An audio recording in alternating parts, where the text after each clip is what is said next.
পুনৰ কাৰাগাৰলৈ জনপ্ৰিয় কৌতুক অভিনেতা ৰাজপাল যাদৱ। আনক হহুৱাই ভালপোৱা ৰাজপালৰ জীৱন হৈ পৰিছে দুখময়।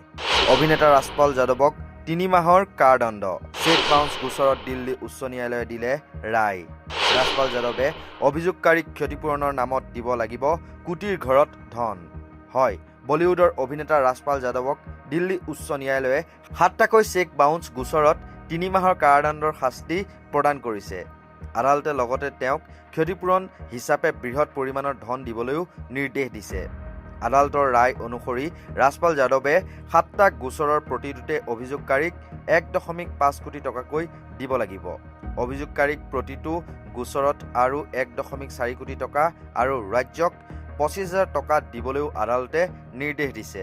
কেৱল ৰাজপাল যাদৱেই নহয়, তেওঁৰ পত্নী ৰাধা যাদৱকো এই গোচৰত আৰ্থিক ক্ষতিপূৰণ দিবলৈ নিৰ্দেশ দিছে আদালতে। আদালতৰ নিৰ্দেশ অনুসৰি ৭টা গোচৰৰ প্ৰতিটোতে অভিযোগকাৰীক ৫.৫১ কোটি টকাকৈ দিব লাগিব দুয়ো।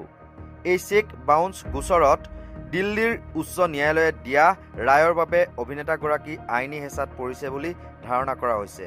কিন্তু এই ৰায়ৰ বিৰুদ্ধে উচ্চ ন্যায়ালয়ত আপিল দাখিল কৰা হ'ব নে নহয় সেই সন্দৰ্ভত এতিয়ালৈকে ৰাজপাল যাদৱ আৰু তেওঁৰ অধিবক্তাই কোনো ধৰণৰ প্ৰতিক্ৰিয়া প্ৰকাশ কৰা নাই। প্ৰসংগক্ৰমে উল্লেখ কৰি থওঁ, ৰাজপাল যাদৱ বলিউডৰ অন্যতম জনপ্ৰিয় কমেডিয়ান। হাংগামা, ভুল ভুলাইয়া, চুপ চুপকে, গৰম মছলা, ভুল ভুলাইয়া 2, ভুল ভুলাইয়া 3কে ধৰি কেইবাখনো ছবিত তেওঁৰ অভিনয়ে দৰ্শকৰ ভূয়সী প্ৰশংসা লাভ কৰিবলৈ সক্ষম হৈছে। অৱশ্যে ব্যক্তিগত আইনী জটিলতাৰ বাবে এইবাৰ তেওঁ বাতৰিৰ শিৰোনাম দখল কৰিছে। এই পৰ্যন্ত দিল্লী উচ্চ ন্যায়ালয়ৰ এই ৰায়ক লৈ ৰাজপাল যাদৱ বা তেওঁৰ অধিবক্তাই কোনো আনুষ্ঠানিক প্ৰতিক্ৰিয়া দিয়া নাই।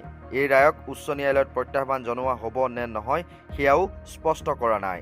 News desk report, north east নাও।